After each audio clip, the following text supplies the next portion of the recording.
Primeiramente, bom dia, doutor Carlos. Seja bem-vindo a essa comissão. Bom dia. Bom dia, vereador Juliano Lopes. Bom dia a todos os vereadores. É um prazer, mais uma vez, estar nessa casa para discutir e atender aos senhores no que for possível. Nós te agradecemos a presença do senhor. O senhor será inquirido como testemunha e, nessa condição, tem o dever de dizer a verdade, sob pena de praticar o crime de falso testemunho. Vou passar a palavra agora, primeiro para a vereadora Flávia Borja, para que faça suas perguntas, e depois passo para o vereador Nicolas Ferreira e os demais vereadores da comissão a seguir. Obrigado, estarei acompanhando aqui. Bom dia. Bom dia, um prazer. Bom dia, doutor Carlos, tudo bem? Obrigada pela sua presteza. Doutor Carlos, eu gostaria de saber, primeiramente, em relação ao transporte público durante a pandemia.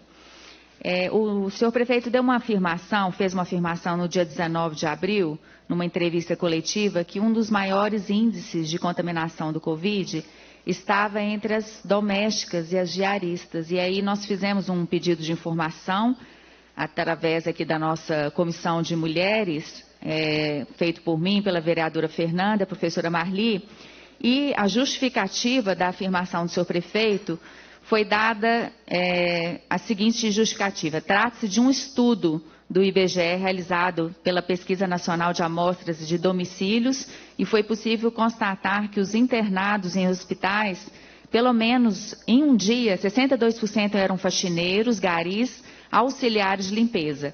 Além disso, as pessoas que estavam entubadas e sedadas com respiração artificial, 49% era desse grupo de trabalhadores. Baseado nisso, doutor Carlos, considerando que a prefeitura tinha conhecimento desse estudo e o comitê também, eu queria saber se o comitê emitiu alguma nota, alguma orientação para a BH Trans, alertando sobre esse estudo e pedindo que fosse aumentada a frota de ônibus, fixado aí o distanciamento social dentro dos ônibus, considerando que a maioria dos usuários do transporte são de faxineiros, de diaristas e de auxiliares de limpeza. Houve uma orientação à BH Trans nesse sentido?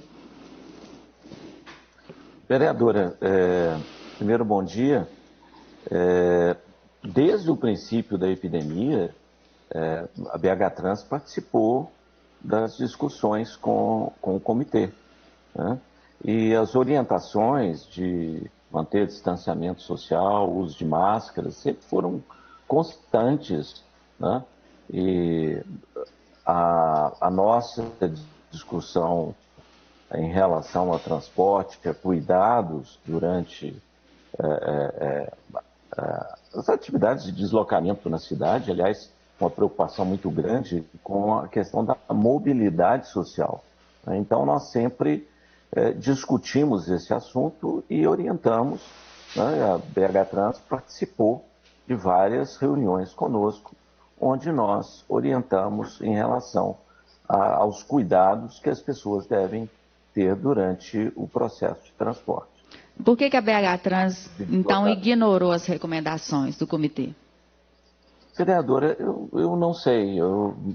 Esse tipo de controle nós não temos. Nossa função, enquanto técnicos, enquanto consultores, é orientar, né? Agora, nós não temos o poder de fiscalizar, nós, membros do comitê, né? Reforçamos, orientamos a necessidade de manter, né, as medidas de distanciamento social, de prevenção, as medidas de barreira bastante conhecidas para evitar exatamente a disseminação durante o processo de deslocamento das pessoas. Agora, nós não temos como pressionar a BH Trans para uma coisa ou para outra, né? Mas o controle sobre as escolas e sobre os comércios houve, doutor Carlos. um controle muito maior sobre os comércios e sobre as escolas, e não houve sobre a BH Trans, e existiam dados específicos a respeito das pessoas entubadas e sedadas. Por que houve essa diferenciação com os setores?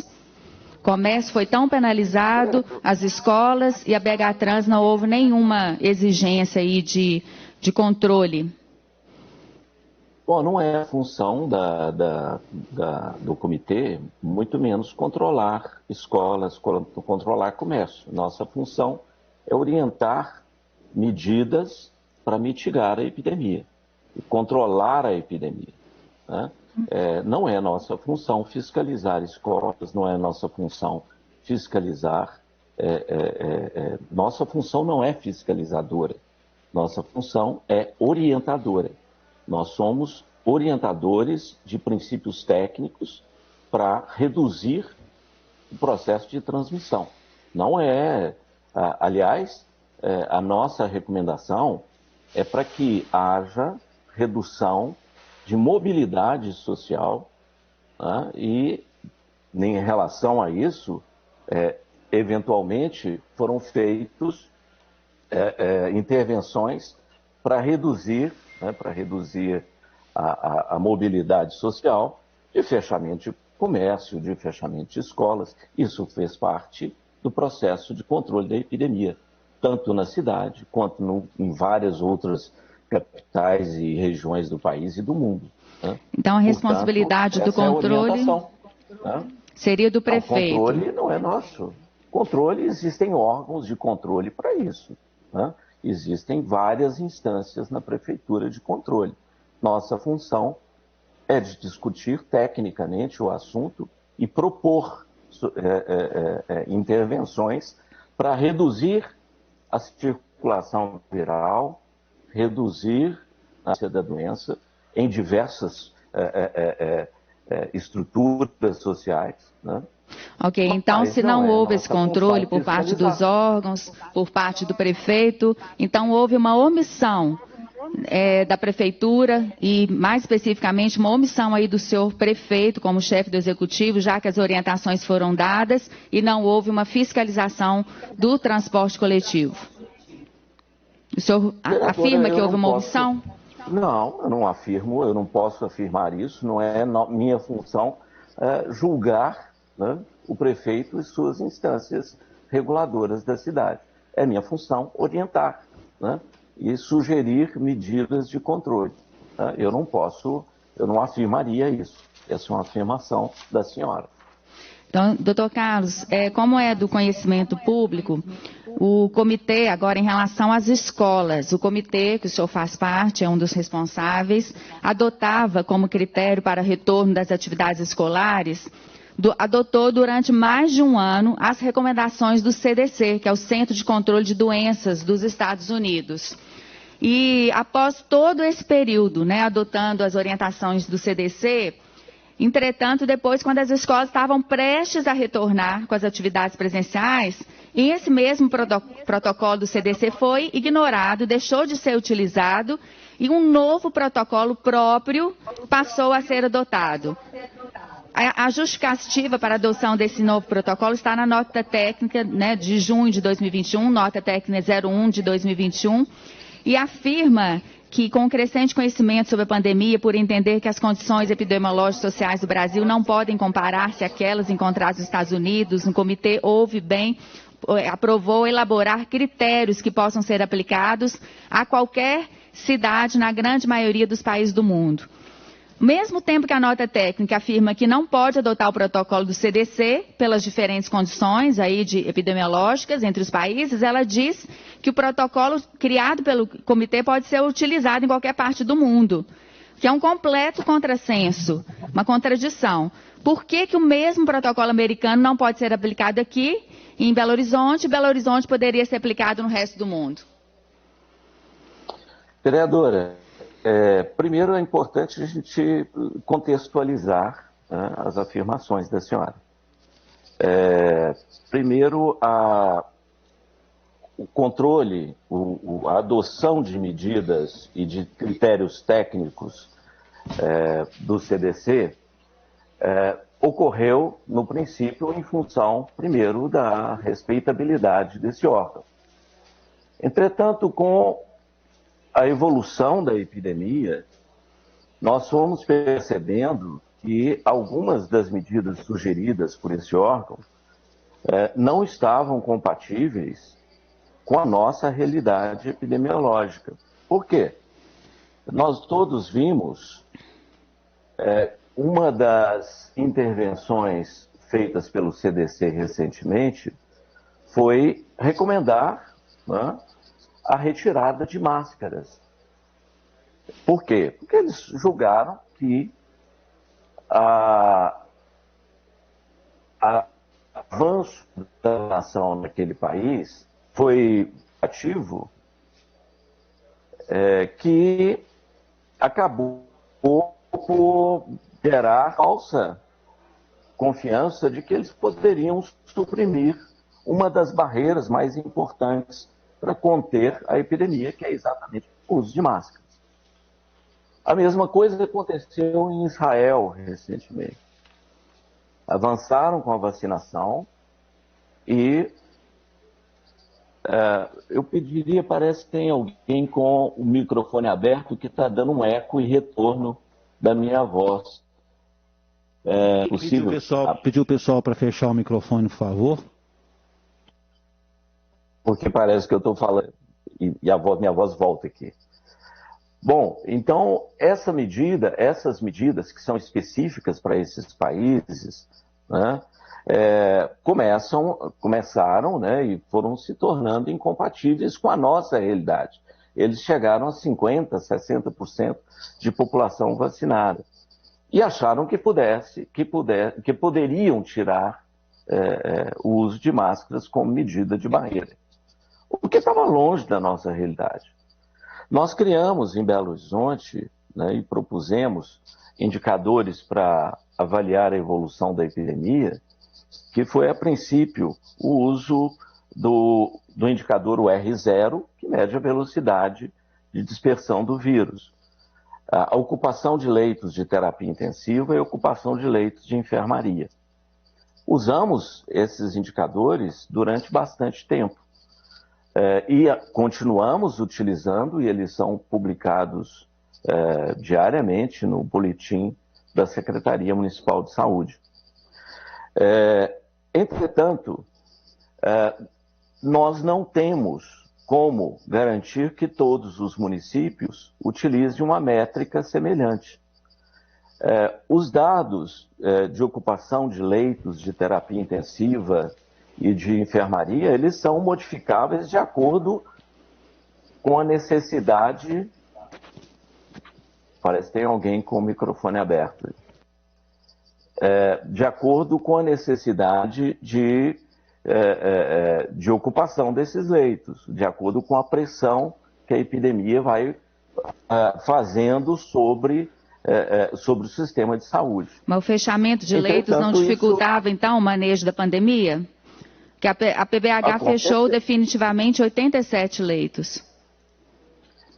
Veja bem, abrir leitos de terapia intensiva e fechá-los tem que ser de acordo com a necessidade, com a pressão que a epidemia vai fazendo sobre esse sistema, né? Leitos de terapia intensiva servem também para atender pacientes politraumatizados. Eu queria só voltar num ponto que o senhor citou a respeito de manter as máscaras. O CDC, a um certo ponto, ele indicou de não manter as máscaras, mas a gente não poderia ter mantido as demais determinações, se o problema era só o uso de máscaras, com as mesmas... o mesmo distanciamento. Por que em Belo Horizonte foi criado um protocolo, uma métrica própria? E aí eu entro na minha segunda pergunta, que é mais específica em relação às escolas.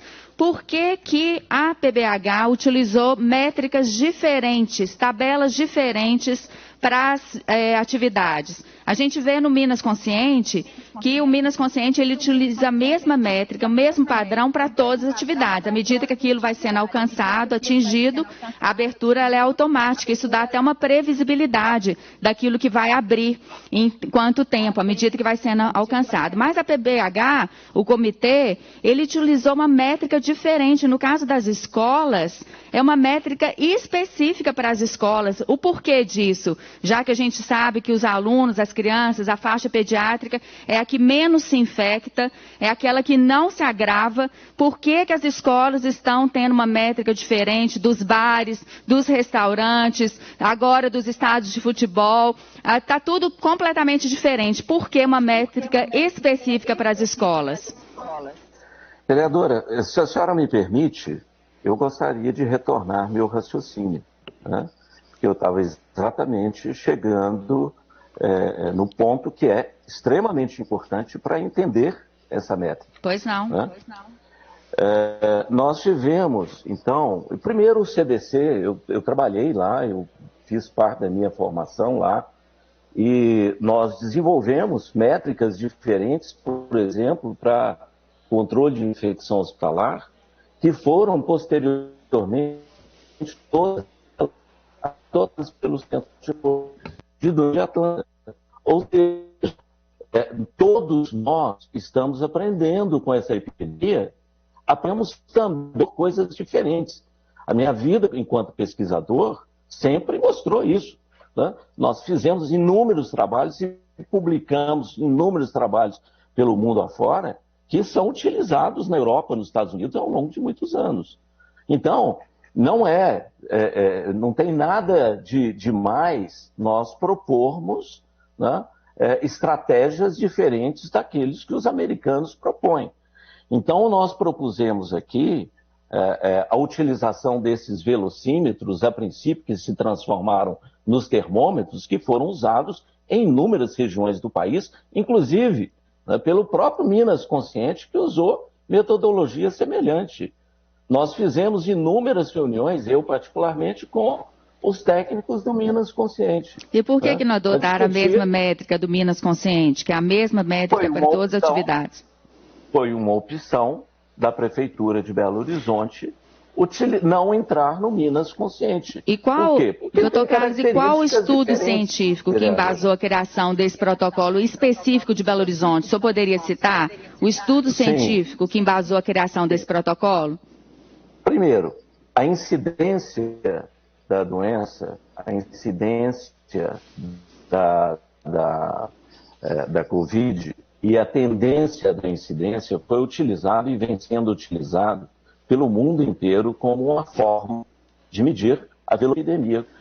Incidência e tendência da incidência correspondem a R0 e a RT, que são utilizados por todos os órgãos internacionais. Qual o estudo que embasou essa métrica, esse protocolo de Belo Horizonte? A incidência em Belo Horizonte é diferente do restante do mundo? Não, tanto que nós a utilizamos. Nós utilizamos a incidência, a tendência da incidência, utilizamos a mortalidade, utilizamos a letalidade, a tendência da mortalidade e hoje a vacinação. E qual foi o estudo, doutor Carlos? Vou insistir nessa pergunta. Qual foi o estudo utilizado? O senhor poderia citar os autores? Aonde foi publicado? Nós publicamos esse trabalho. Nós publicamos esse trabalho, apresentamos recentemente no... Foi publicado aonde? Europeu de doenças infecciosas. No European Congress on Infectious Disease. Aconteceu agora recentemente em Viena, aconteceu todo online. Esse foi um dos trabalhos que nós apresentamos lá.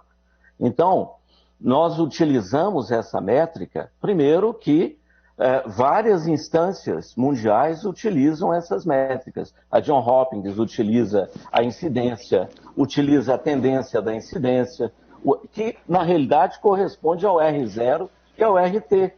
Né? Nós só utilizamos a incidência e a tendência da incidência porque esse é um dado público disponível, né, no Brasil inteiro. e está disponibilizado pelo Ministério da Saúde. O senhor pode citar novamente esse estudo? Estudo?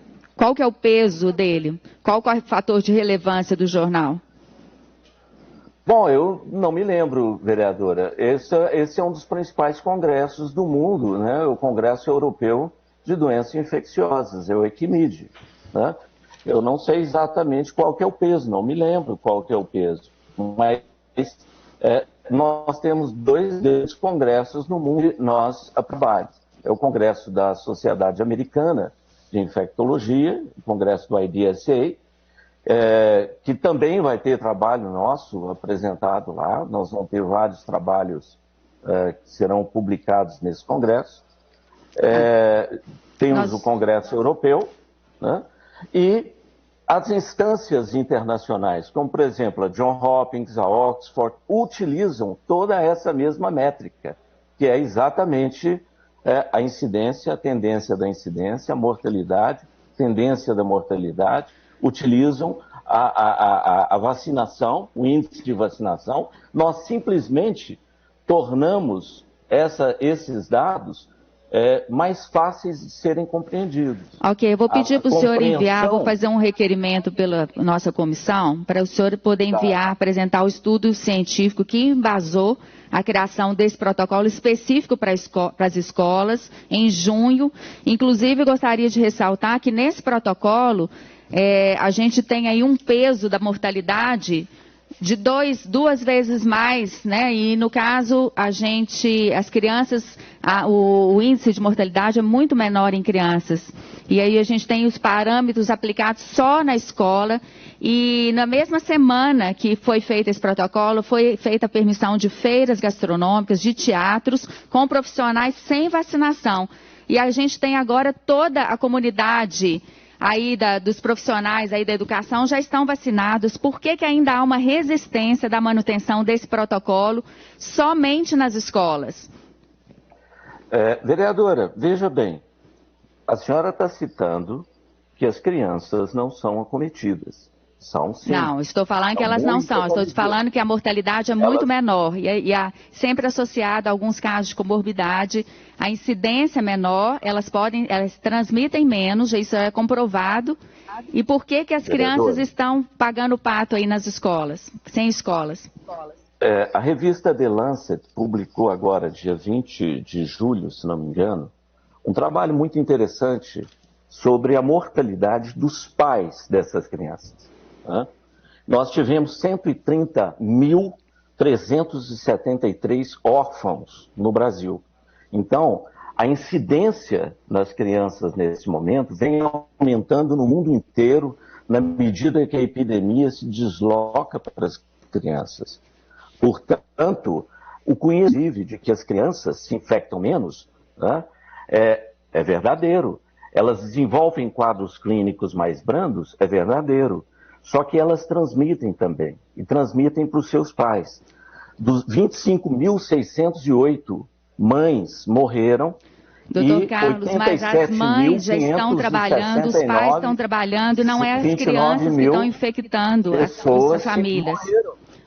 As famílias já estão trabalhando, os pais, os alunos estão dentro de casa, sendo culpados por uma infecção, sendo que os trabalhadores estão se infectando. E agora a gente já tem uma vacinação dos 32 anos de idade.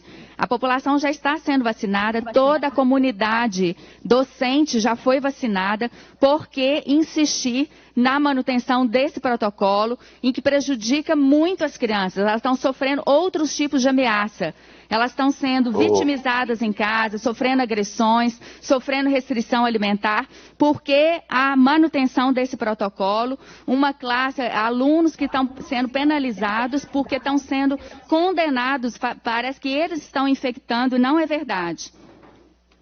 Vereadora, essa é uma conclusão da senhora. Não, não é só minha, não. É uma conclusão da senhora. De revistas e de toda a comunidade. Nós estamos acompanhando esses dados e o processo de flexibilização vem acontecendo de forma intermitente. Uma das estratégias que nós utilizamos em Belo Horizonte ao longo de toda a epidemia foi a estratégia da intermitência. Isso foi proposto por quem? Isso foi proposto lá no princípio da epidemia pela Universidade de Harvard, né? Existiam vários modelos e nós adotamos o modelo da intermitência. Na medida que o sistema de saúde aproxima-se do colapso, nós temos que adotar medidas de restrição de mobilidade.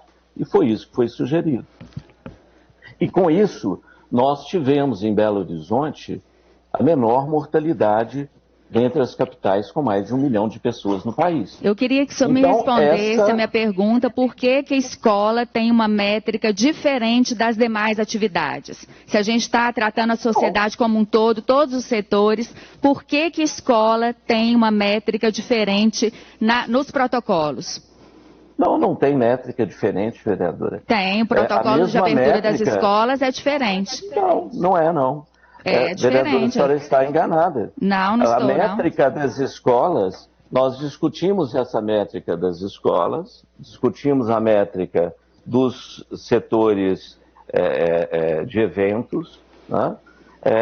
E utilizamos métricas muito semelhantes. Não são semelhantes, eu acho que o senhor que está enganado. Eu estou aqui com um documento da Associação, da Sociedade Mineira de Pediatria e da Associação Brasileira de Neurologia. Foi um documento enviado para o gabinete do senhor prefeito, o senhor deve ter conhecimento, e eles falam que a letalidade da doença, a utilização da taxa de mortalidade com peso duplo não deveriam ser aplicados à faixa etária pediátrica. Eles falam que o protocolo de abertura das escolas não são adotadas na abertura de outros setores, como bares, restaurantes, academias, feiras, teatros, jogos de futebol.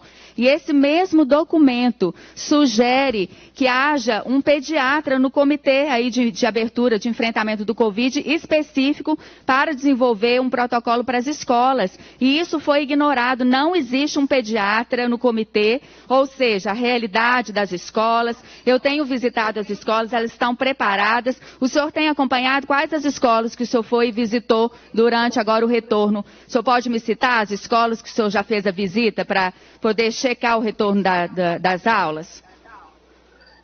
Vereadora, primeiro, esse documento nós recebemos e discutimos com a Sociedade Mineira de Pediatria, fizemos reuniões com a sociedade, com grupos de pais, então nós discutimos amplamente com vários setores da sociedade em relação à abertura de escolas. O protocolo da prefeitura, ele foi inicialmente feito, né, essa métrica, né, e ela foi feita agora recentemente, está publicado na íntegra, inclusive com as referências bibliográficas, né, foi publicado recentemente. A informação que o senhor recebeu não... Vereadora, eu preciso completar meu raciocínio. Eu quero que o senhor seja bem objetivo, por favor. Bom, eu estou tentando ser o mais objetivo possível. Então, nós adotamos essa métrica exatamente para poder ter algo mais palpável do que simplesmente leitos, disponibilidade de leitos e o R0. Foi por isso que foi proposto uma métrica mais sensível para isso. A senhora fez outra pergunta, qual escola que eu visitei? Bom, eu tenho filhos de 7, 11, 18 anos. E tem uma de 35, né, que não mora mais comigo, obviamente. Mas as de 7 e 12, sim. Nós fizemos voluntariamente, eu e minha mulher, fomos à Escola da Serra e orientamos todas as atividades nas escolas que as minhas filhas, né, frequentam e estão frequentando. Eu fiz também na Fundação Torino, onde eu fui verificar, né, por solicitação de diretores da Fiat, né? Eu fui lá, acompanhei e eu avaliei os protocolos, discuti com eles e opinei. Então eu visitei escolas, sim, participei de inúmeras reuniões, inclusive com o grupo das escolas privadas. Eu fiz live com eles no dia 18/6 de 1900, do ano passado, né? Discutir com eles as métricas, os motivos pelos quais nós deveríamos tomar cuidado, porque o conhecimento de trás para frente é fácil. Em medicina, o raciocínio de trás para frente é muito fácil, principalmente em epidemias. Só que a senhora há de convir que nós fomos aprendendo e fomos evoluindo do ponto de vista técnico, científico, ao longo do ano passado e ao longo desse ano. Crianças, sim, né? Nós temos que nos preocupar cada vez mais com elas, principalmente com a chegada da variante Delta. Estamos muito atentos a isso. Por quê? O que está acontecendo, por exemplo, nos países asiáticos hoje, né, é um avanço importante, uma incidência cada vez maior das infecções em crianças. Portanto, eu acompanhei isso de perto, discuti esses protocolos com escolas privadas, com a secretaria, com a secretária de Educação, que esteve inúmeras vezes discutindo conosco essas métricas. A vigilância sanitária adota, né, métricas para escolas privadas e formas de fiscalização que são próprias deles, né? Então é isso. A senhora representante das escolas particulares, ela só informou que foi recebida apenas uma vez na reunião da prefeitura. E os outros setores também, a Sociedade Mineira de Pediatria, gostaria também de ter mais acesso a esses protocolos, mas eu volto a afirmar e perguntar ao senhor, por que a gente tem um distanciamento de 2 metros ainda, inviabilizando? Acho que, né, pelo que o senhor falou, ainda não, o senhor não foi fiscalizar as escolas públicas, a nossa Comissão de Educação tem feito diversas visitas técnicas, e é realmente assustador o pequeno número de crianças que têm ido. O protocolo ele não cumpre a sua função social agora, porque como que uma família de baixa renda pode mandar uma criança 1, 2 vezes para a escola e o restante dos dias, o que essa criança faz em casa? A gente vê muitas outras consequências aí da falta de aula nas crianças, nos aglomerados. As crianças estão em todos os lugares, menos na escola. Então eu queria perguntar mais uma vez, por que a escola está com distanciamento de 2 metros e isso foi mudado em junho, sendo que anteriormente a gente tinha, inclusive eu tive um relatório aqui, uma escola que se preparou durante um ano inteiro, em 80 salas, com distanciamento de 1,5 metro, no último minuto teve que mudar para 2 metros. O porquê disso? Exatamente pelo fato de nós estarmos anteriormente seguindo os critérios do CDC. 2 metros de distância era o que era estabelecido anteriormente para locais onde a incidência da doença estivesse acima de 200 casos por 100 mil. Nós estávamos com 400 casos por 100 mil habitantes em Belo Horizonte. Portanto, a distância estabelecida, ela era coerente com o que estava nos protocolos anteriores do CDC. Esse protocolo foi mudado no dia 4 de agosto agora, de 2021. Esse protocolo passou do CDC para 1 metro.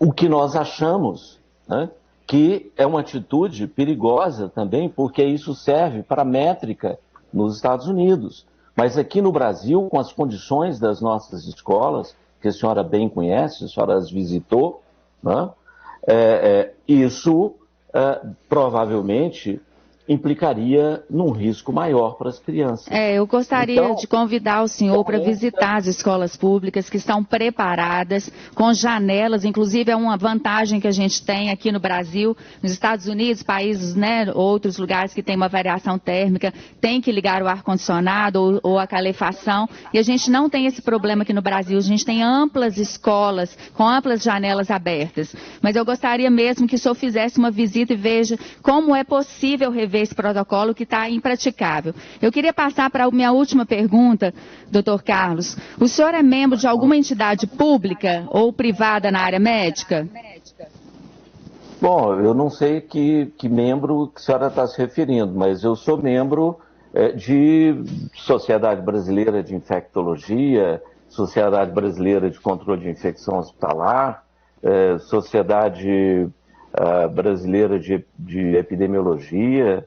Eu participo de inúmeras sociedades científicas. O senhor é membro da MESI? A MESI?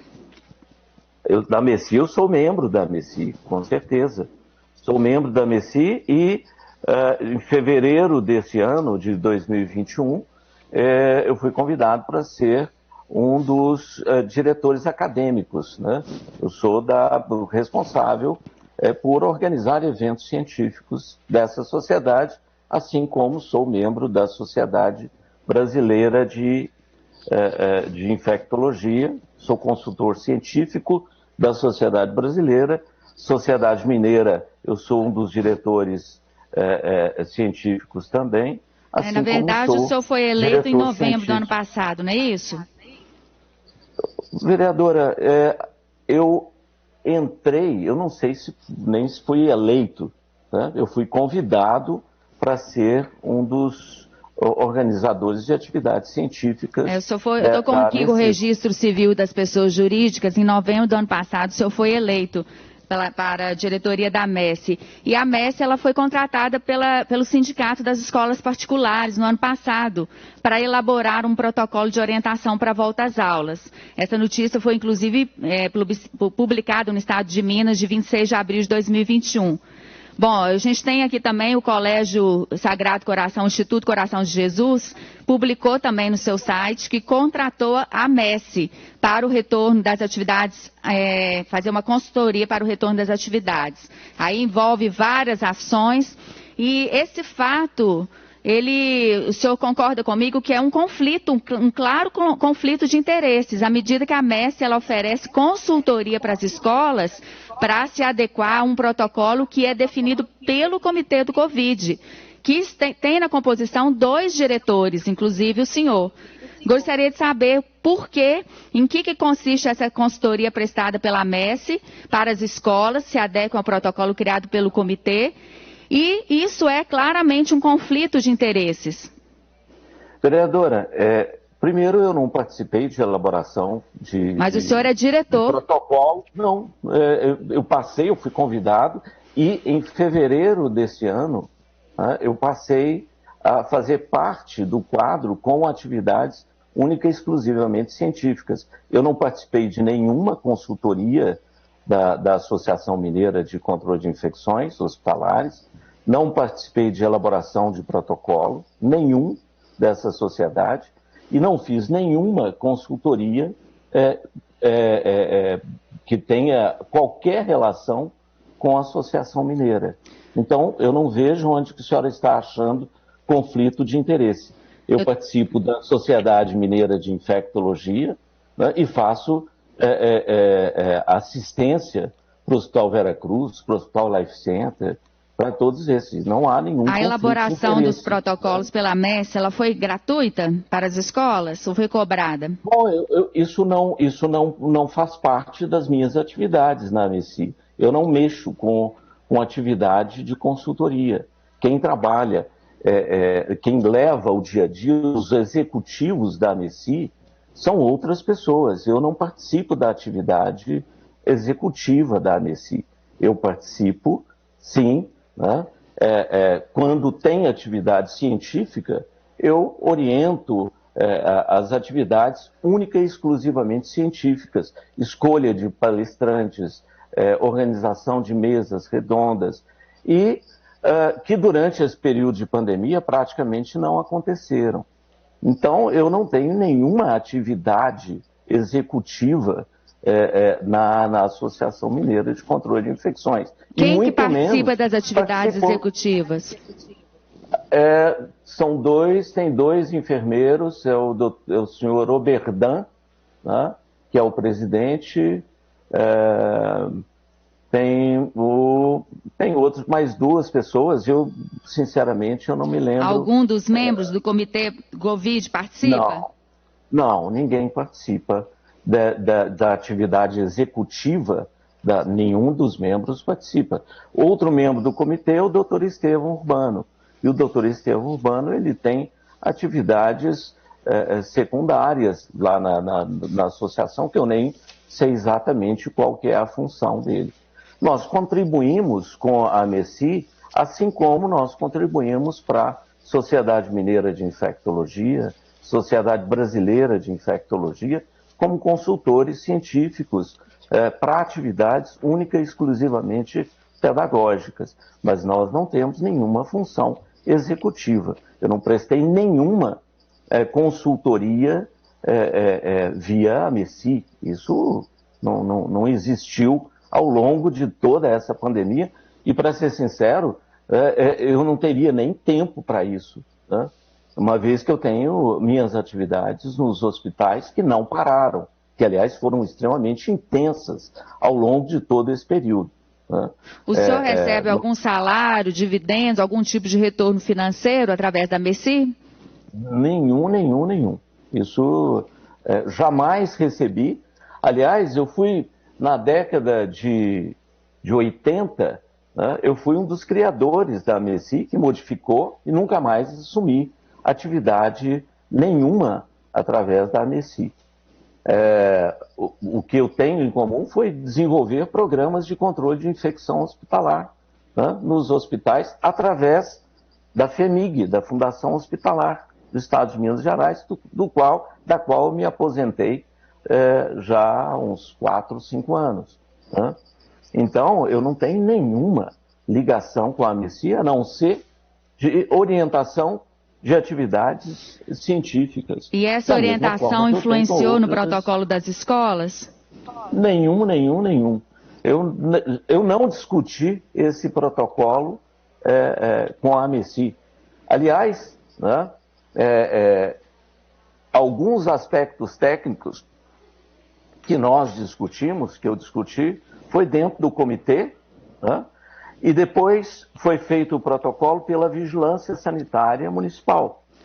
A gente sabe que o Sinep pagou, né, e outras escolas também pagaram para esse protocolo da MESI, e é no mínimo estranho que uma associação que tem na sua diretoria 2 membros do comitê do Covid prestar consultoria para as escolas se adequarem ao protocolo que ela mesma criou. Ou seja, criou um protocolo e depois presta assessoria, vendendo, né, uma assessoria aí de adequação aos protocolos. Vereadora, eu não participei, mais uma vez eu vou deixar claro, de nenhum protocolo, de discussão de nenhum protocolo da Sociedade Mineira de Controle de Infecções. Eu não participei, não discuti, e não prestei nenhum tipo de consultoria para qualquer escola que tenha objetivo pecuniário, nenhum.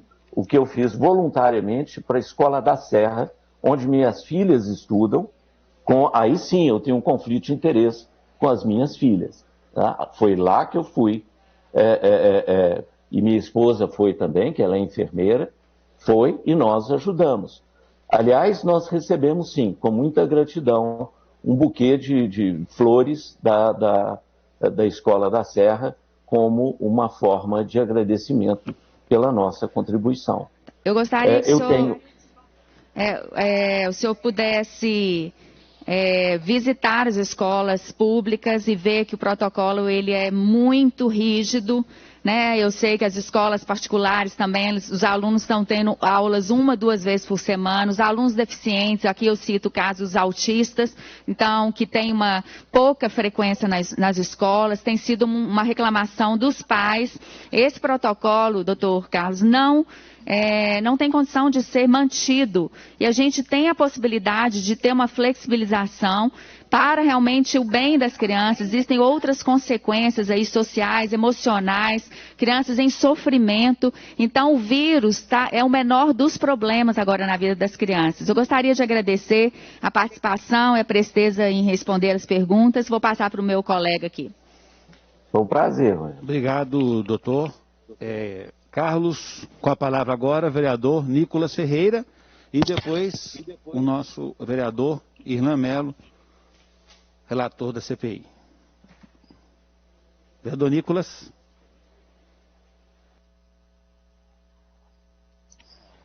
Está sem áudio, vereador.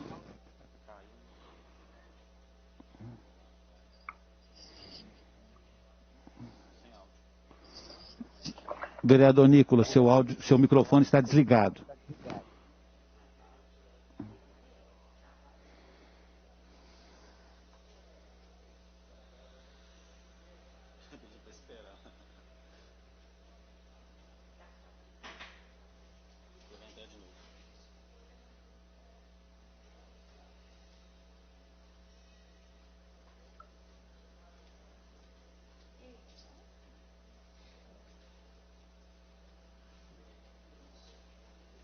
Estou aguardando, vereador.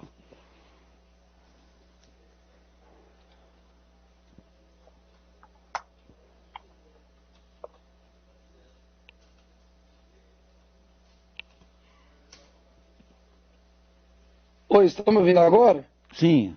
Bom dia. Ah, excelente. Bom dia. Eu estava aqui o tempo todo aqui, mas eu estava ouvindo vocês não estavam me escutando. Se Bom dia, conseguir doutor aumentar Carlos um Tales, tudo pouquinho bem? o seu microfone. Bom dia, vereador. Estão me escutando agora? Melhor? Sim. Então, excelente, então. Bom dia, doutor, mais uma vez. Minhas perguntas serão mais breves, um pouco mais objetivas, também espero que seja também da mesma forma. Eu tenho uma pergunta aqui com relação à entrevista que o senhor deu no estado de Minas, dizendo que o prefeito Calil ele confiou, né, a vocês cada passo que ele teria que dar nesse âmbito do Covid. Ele acatou todas as orientações pelo Covid. Vereador, Vereador, está falhando, vereador Nicolas. Está falhando a conexão com o senhor.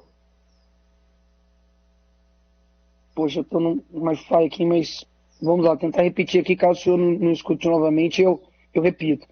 O senhor deu uma entrevista ao estado de Minas, afirmando que o prefeito a vocês cada passo que ele teria de dar no âmbito do Covid. Ele acatou todas as orientações, decisões tomadas pelo comitê?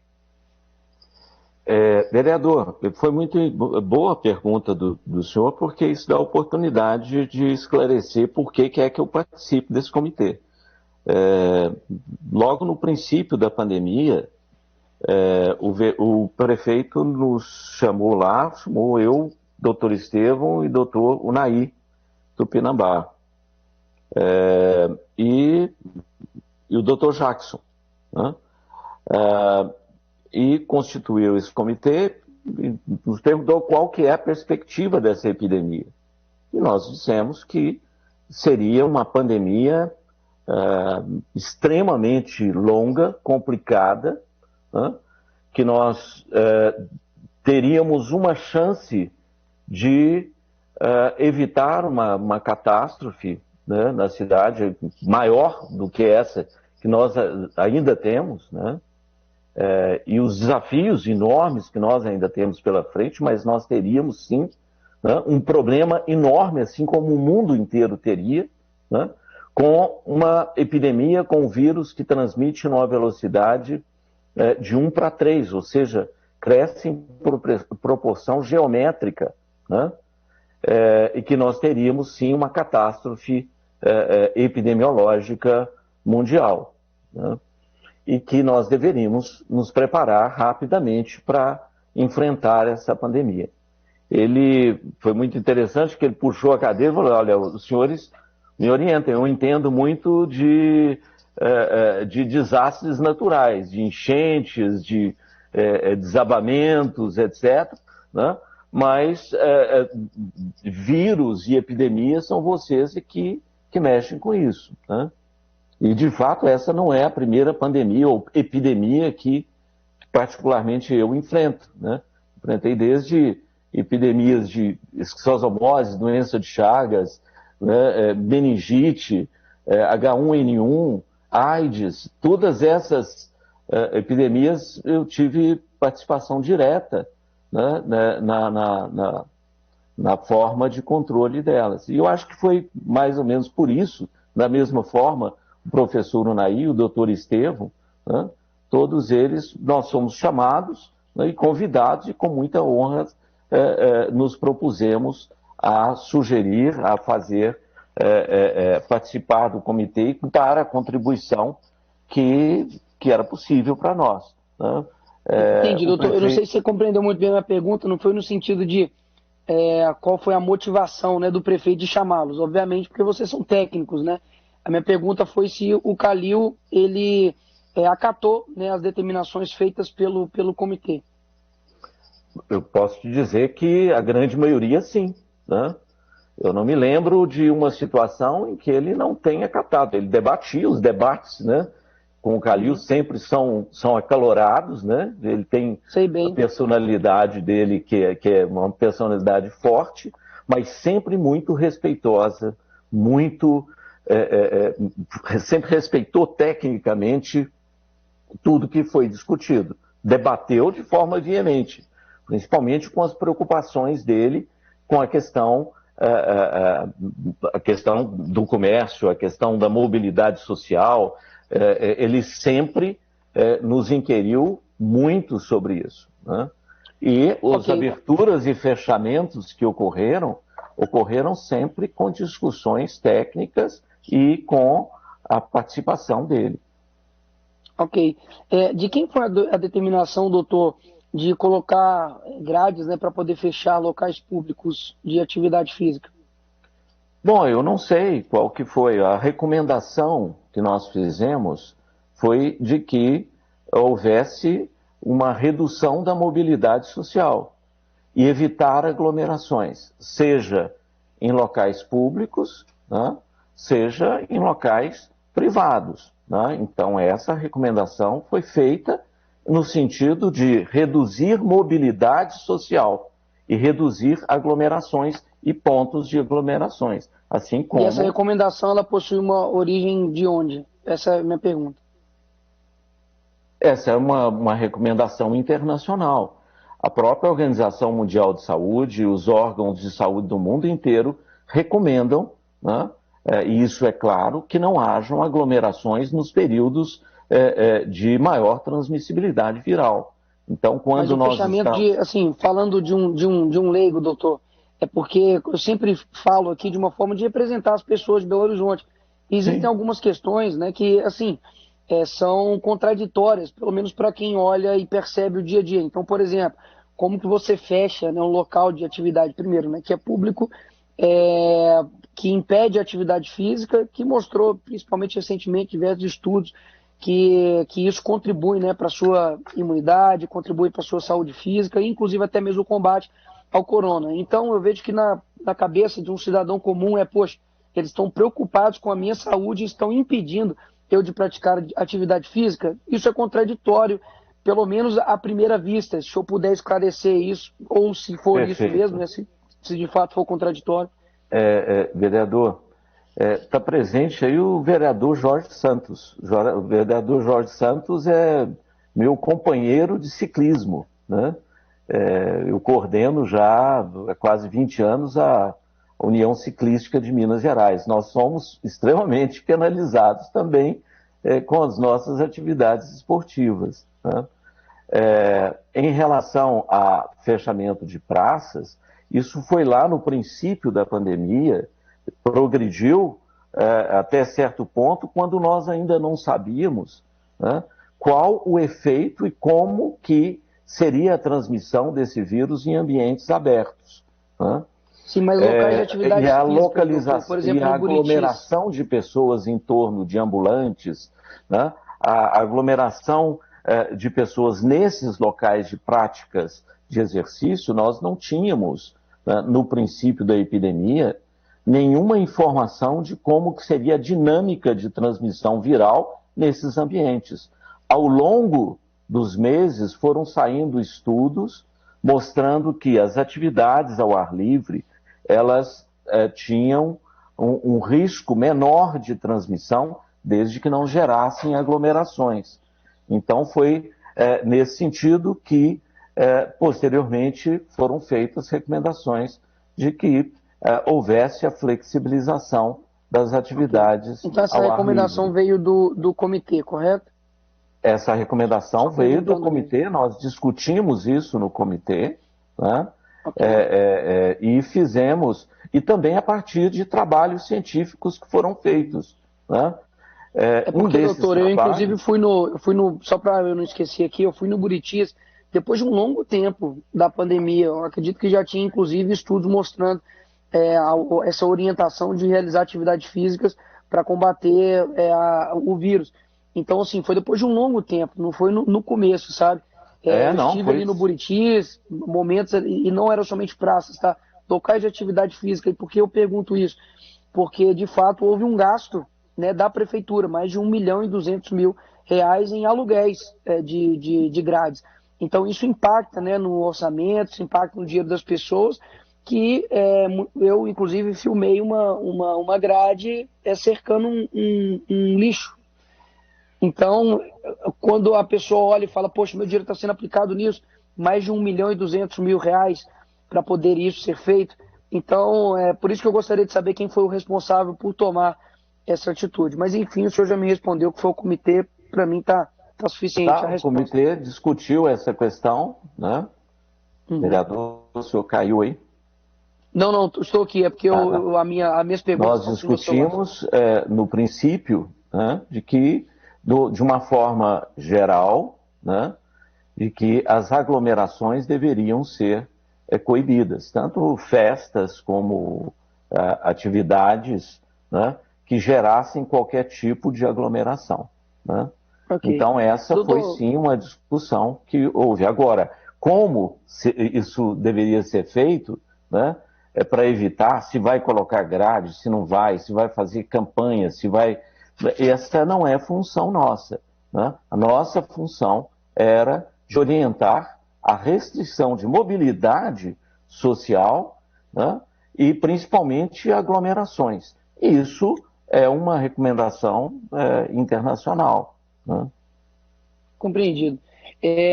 Qual foi a orientação do comitê quanto à realização de testes na população? Ela chega ao posto de saúde, hospital público, ela tem ali um sintoma leve, moderado de Covid. As pessoas eram testadas? Qual que era a recomendação? Sim, testes, a testagem, nós temos medidas de barreira que são fundamentais, vereador.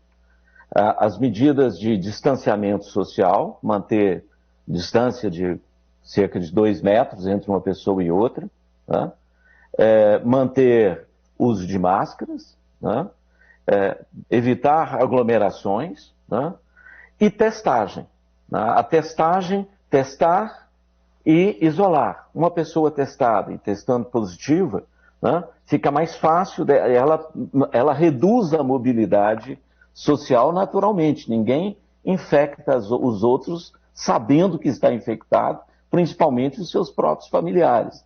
Então, a testagem é fundamental. Foram criados centros de testagem, né, centros de assistência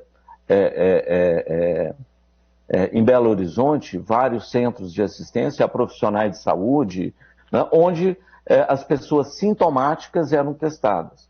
O grande problema da testagem foi, no princípio da epidemia, e ainda continua sendo um problema sério no Brasil, que é a disponibilidade de testes. Tecnicamente, esses testes foram surgindo, né, no princípio do ano, no primeiro semestre do ano passado, e vários testes sorológicos sem nenhuma sensibilidade e especificidade que gerasse um mínimo de confiança para todos nós. Vários testes surgiram e depois se mostraram ruins para poder fazer os inquéritos sorológicos. Mas as pessoas que chegavam, por exemplo, no posto de saúde, elas eram testadas? Sim, em centros específicos, sim. Né? A recomendação era testar. Bom, eu não tenho conhecimento se todos os postos de saúde estavam com capacidade para fazer testagem. Muito provavelmente não. Por quê? Porque não tem testes disponíveis em quantidade suficiente, como ainda não estamos tendo, né? Por causa de fornecimento. Né? Fornecimento e a competitividade nacional e internacional por testes foi enorme. Assim como no princípio da pandemia, sim, nós não tínhamos respiradores suficientes, não tínhamos máscaras suficientes, porque o mundo inteiro estava precisando desses insumos, inclusive testes. Né? Ainda é um problema no Brasil, né? Outros países, principalmente os asiáticos, eles usaram medidas de distanciamento e barreira muito mais do que vacinas. Né? A Nova Zelândia controlou com isso, com teste e com distanciamento, e muito menos com vacina. Né? Agora que as vacinas estão ficando mais disponíveis, inclusive para esses países. Então, um dos problemas que nós tivemos nas Américas em geral, principalmente na América do Sul, América Central, foi disponibilidade de insumos, para enfrentar a pandemia. Dificuldade que ainda persiste, né, particularmente em relação aos testes, que estão se tornando cada vez mais acessíveis e baratos nesse momento, né, em que várias instituições, vários grandes laboratórios começaram a desenvolver, né, e conseguiram desenvolver testes in-house, né, que são testes desenvolvidos pelos próprios laboratórios. Doutor, tanto essa questão do vazamento, né, científico, a própria vereadora Flávia, né, solicitou, requereu isso para a comissão, porque é uma preocupação, porque em dia, como por exemplo a questão das bebidas alcoólicas, o horário, né, até onde poderia... Vereador, o bar poderia abrir, me desculpa, está falhando muito a conexão e está ficando complicado, eu não estou conseguindo entender. Tá bom, vou falar um pouco mais pausado. Ok. Acredito que fica melhor. Tá melhor agora? Melhorou muito. A vereadora Flávia, né, já solicitou, né, esses estudos cruzados para poder embasar essas decisões. Porque diversas decisões, como por exemplo a questão das grades, né, de fechar ali física, com relação à venda, né, de bebidas alcoólicas, permite, contudo, não ter a venda, né, de bebidas alcoólicas ali no restaurante. Então, todas essas medidas, elas foram tomadas exclusivamente pelo Comitê Covid e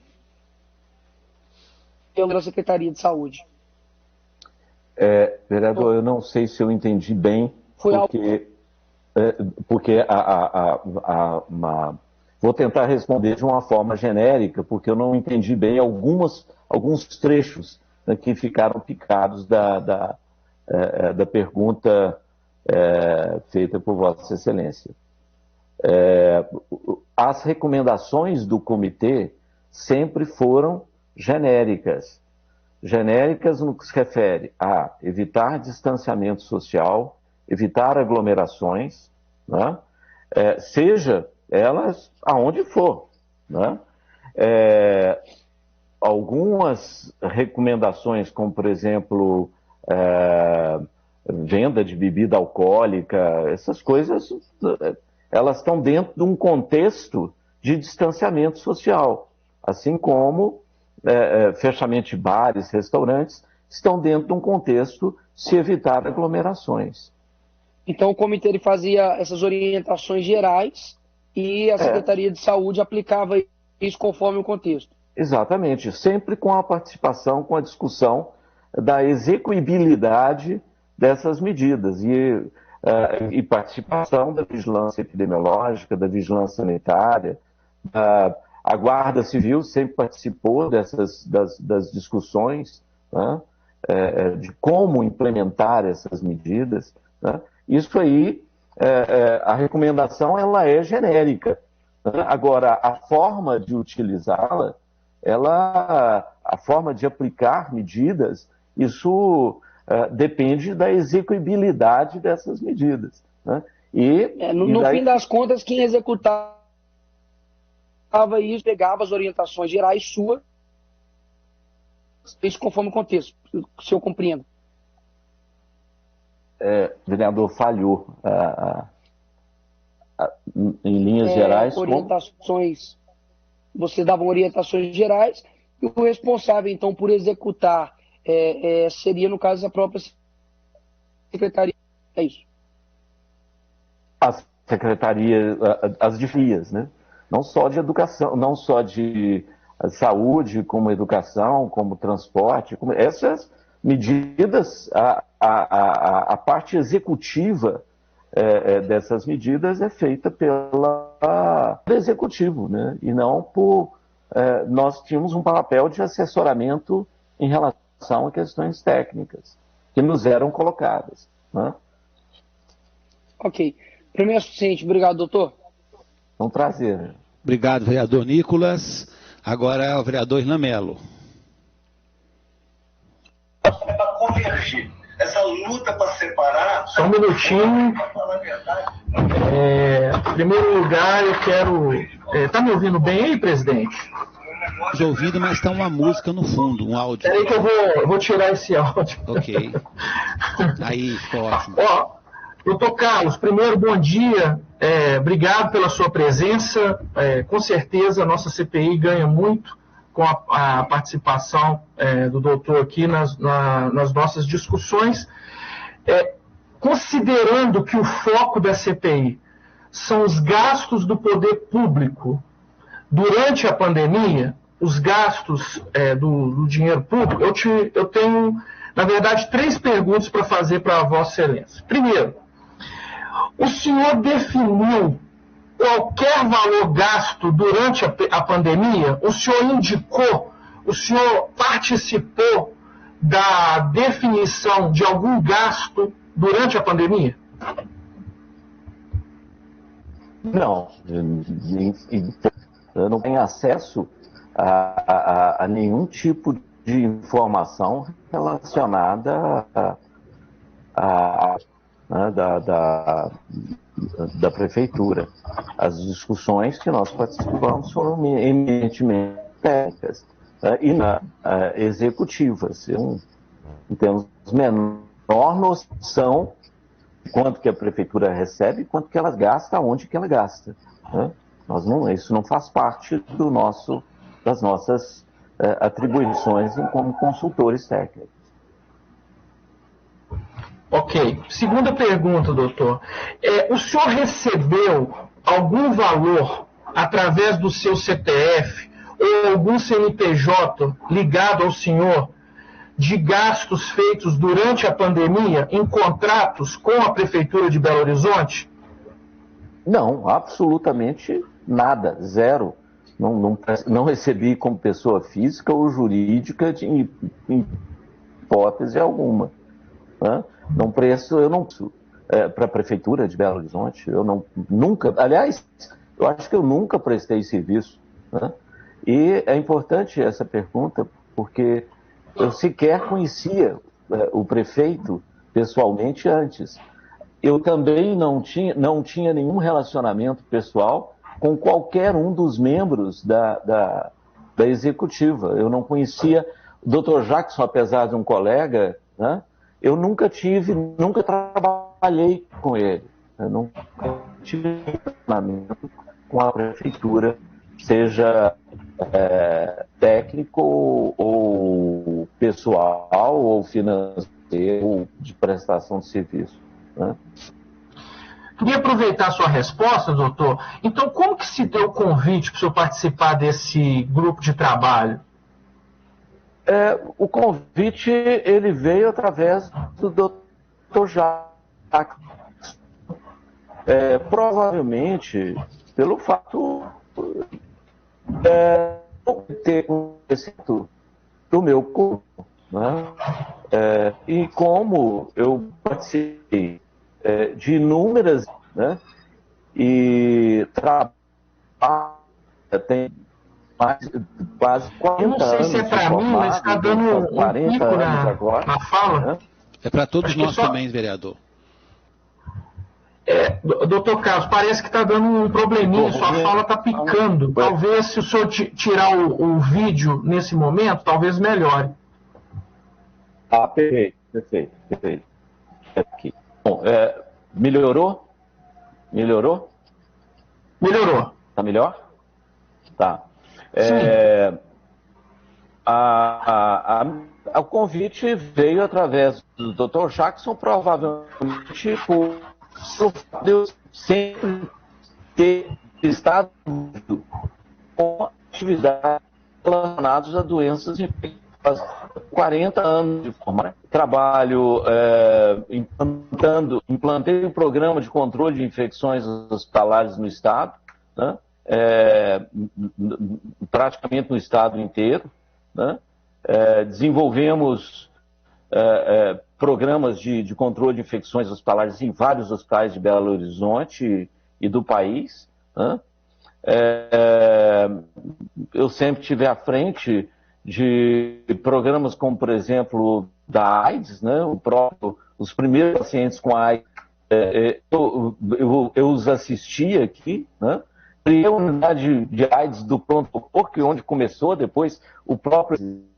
Eu fui para lá como diretor substituto e ajudei a montar e organizar o Hospital Eduardo Menezes pela FHEMIG, né?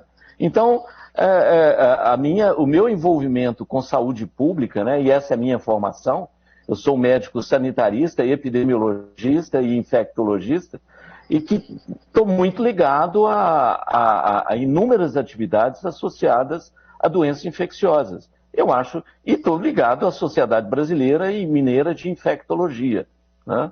Então, esse meu envolvimento com doenças infecciosas, né, provavelmente foi o que levou o Dr. Jackson a convidar, né?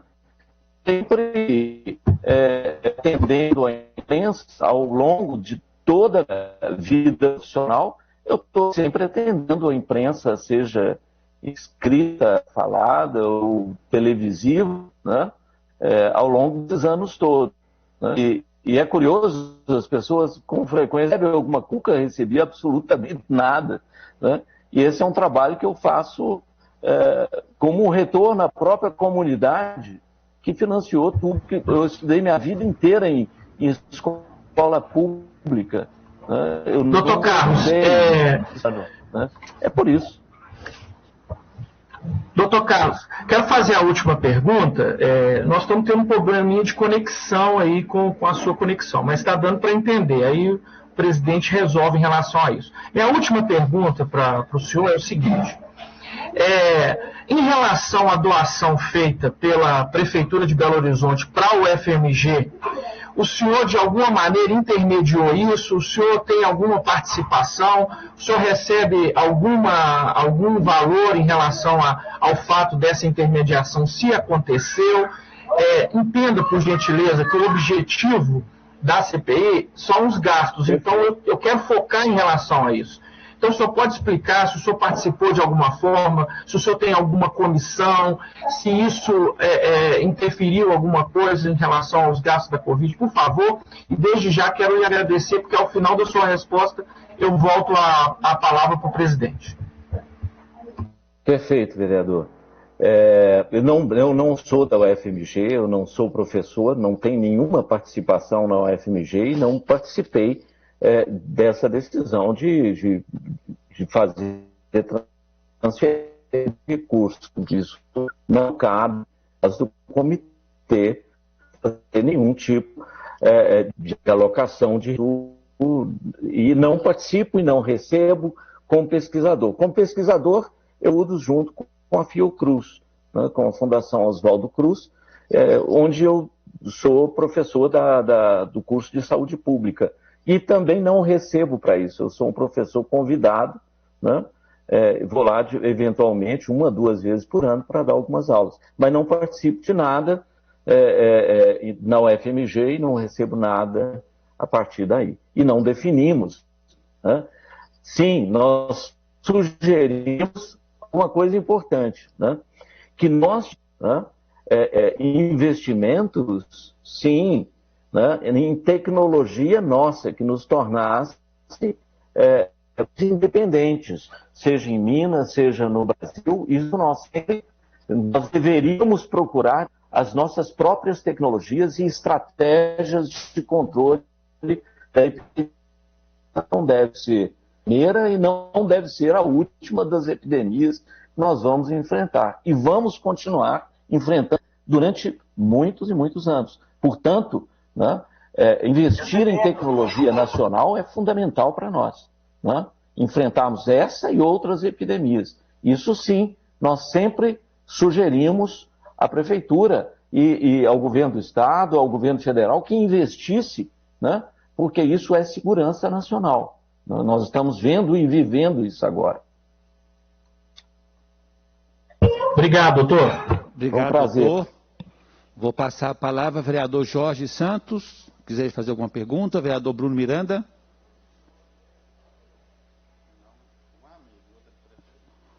Ok. Vou passar agora para o vereador José Ferreira.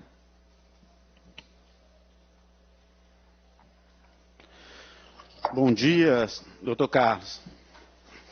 Bom dia, vereador. Um prazer. Igualmente. Se o senhor poderia só ligar sua câmera, porque sua câmera não fez diferença nenhuma no áudio, por gentileza. É.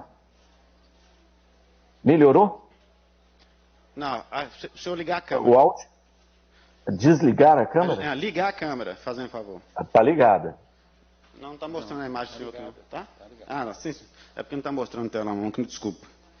Ô, seu Carlos, o senhor, em questão às vacinas em Belo Horizonte, o comitê participou nas orientações como seriam as vacinas na nossa cidade? Não, o processo de vacinação, a única sugestão do comitê é que fosse seguido as regras do PNI, do Plano Nacional de Imunizações. Essa é a recomendação e que vem sendo observado pela Secretaria Municipal de Saúde. Ok. Eu não tenho nem muita pergunta, não, porque algumas perguntas minhas coincidiu com o vereador Nicolas e com a vereadora Flávia. Mas o senhor nos falou aqui nessa manhã que vocês do comitê são apenas orientadores, certo? Sim, nós discutimos, orientamos e participamos de discussões técnicas. Mas nós não obrigamos ninguém, né? Somos fundamentalmente consultores, né? E consultores voluntários. Isso é importante que fique bem frisado. Né?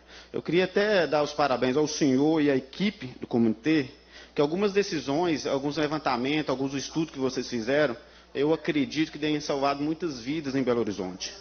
Então eu dou parabéns ao senhor e toda a sua equipe pelo trabalho que vocês têm exercido em nossa cidade. Mas eu quero discordar quando o senhor fala que o prefeito respeitou o comitê em nossa cidade em algumas orientações.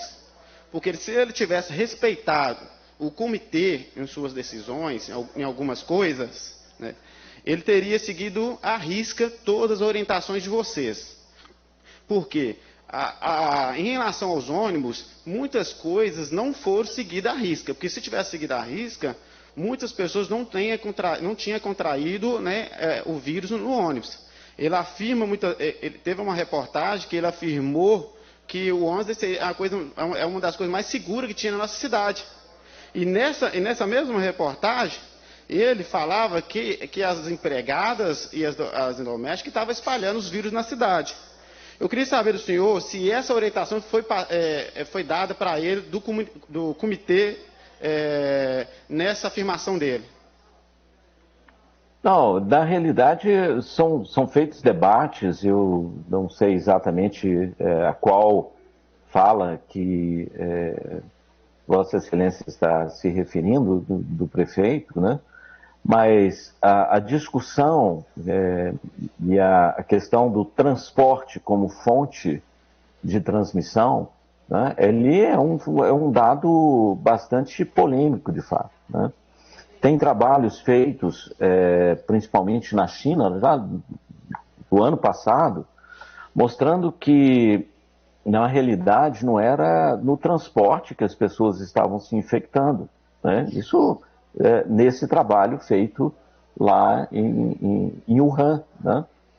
E em outras regiões da China, mostrando que as pessoas estavam mais se infectando, né, nas suas próprias casas, a partir de quebras de protocolos, né? Eu não sei se foi isso que o prefeito se referiu, né?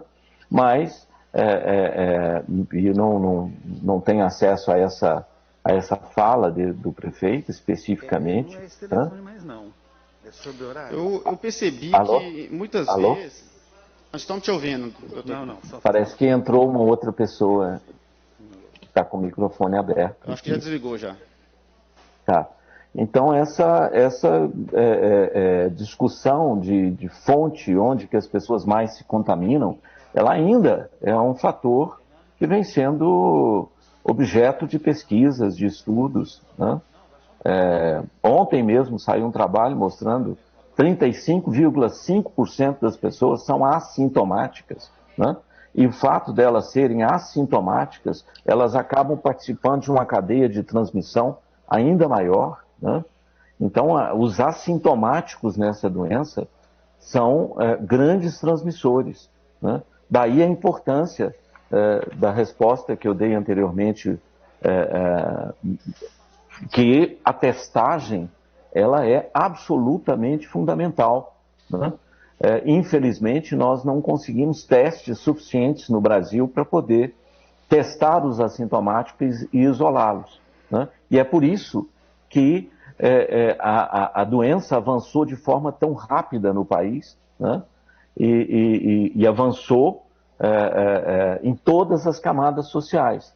Essa epidemia começa no Brasil em classes sociais mais altas, evolui em classes A e B, depois evolui para C, D, E e depois volta, né? Volta seja por absorção de mão de obra, né, das pessoas que estão trabalhando nas casas de todos nós, né? E seja no transporte, algumas podem se contaminar no transporte, não tem como dizer que não, né? Mas o fato é que para mitigar isso, para reduzir esse risco, é absolutamente fundamental que as medidas de barreira e de contenção de mobilidade social sejam implantadas de forma intermitente, né?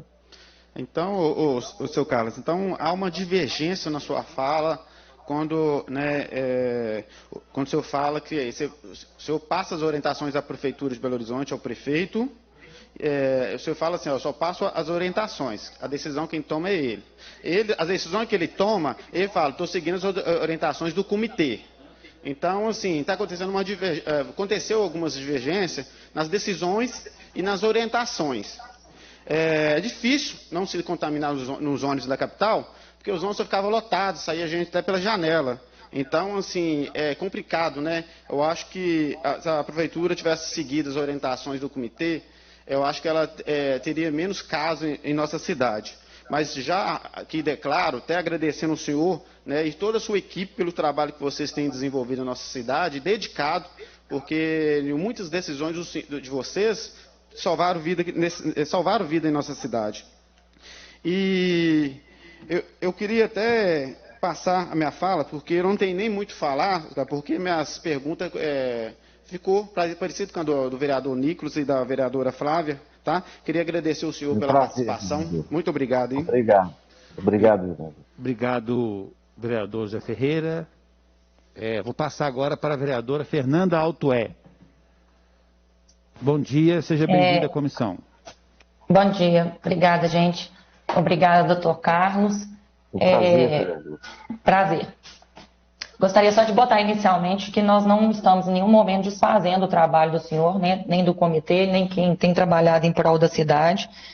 Mas, como toda CPI, nossa obrigação aqui é fazer uma análise de todas as decisões tomadas pela cidade, é fazer uma análise de não só criminal, mas assim, uma análise de eventuais atos de improbidade, de eventuais omissões. E ao contrário do que o vereador Irlan falou, é bom observar o artigo 327 do Código Penal que fala: considera-se funcionário público para os efeitos penais quem, embora transitoriamente ou sem remuneração, exerça cargo, emprego ou função pública. E o artigo 2º da Lei de Improbidade Administrativa fala: reputa-se agente público. Para os efeitos desta lei, todo aquele que exerce, ainda que transitoriamente ou sem remuneração, por eleição, nomeação, designação, contratação ou qualquer outra forma de investidura ou vínculo, mandado, cargo, emprego ou função nas entidades mencionadas no artigo anterior. Então, todo aquele que influencia qualquer decisão de um órgão público na condução da cidade tem responsabilidade, sim.